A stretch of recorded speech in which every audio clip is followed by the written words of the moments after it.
বর্তমান সময়ে ছোট পর্দার জনপ্রিয় অভিনেত্রী তাসনুভা তিশা ব্যক্তিজীবনে ভালোবেসে 2014 সালে ফারজাদুল হককে বিয়ে করেছিলেন তিনি। সেই সংসারে ছিল একটি কন্যা ও পুত্র সন্তান। তবে বিয়ের 4 বছরের মাথায় ভেঙে যায় অভিনেত্রীর সংসার। 2018 সালে স্বামীর সঙ্গে বিচ্ছেদের ঘোষণা দেন তিশা। সিঙ্গেল মাদার হিসেবে কয়েক বছর থাকার পর 2022 সালে আজগর নামে এক যুবককে বিয়ে করেন অভিনেত্রী।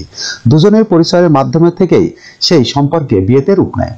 বর্তমানে স্বামী সন্তান নিয়ে সংসার। পাশাপাশি অভিনয়টা চালিয়ে গেলেও সম্প্রতি এক সাক্ষাৎকারে তাসনুভা তিশা বলেন, বিয়ে করাটাই সবচেয়ে বড় ভুল।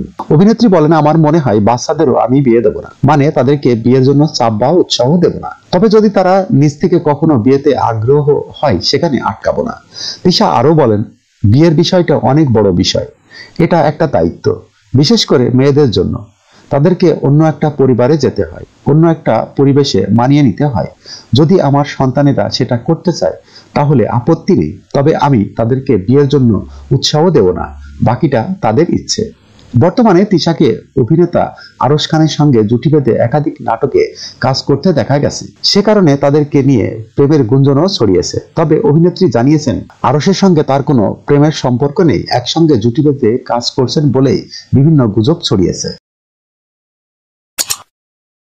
যখনকার খবর তখনই দেখতে চোখ রাখুন সুন 24 টিভিতে। চ্যানেলটি সাবস্ক্রাইব করুন।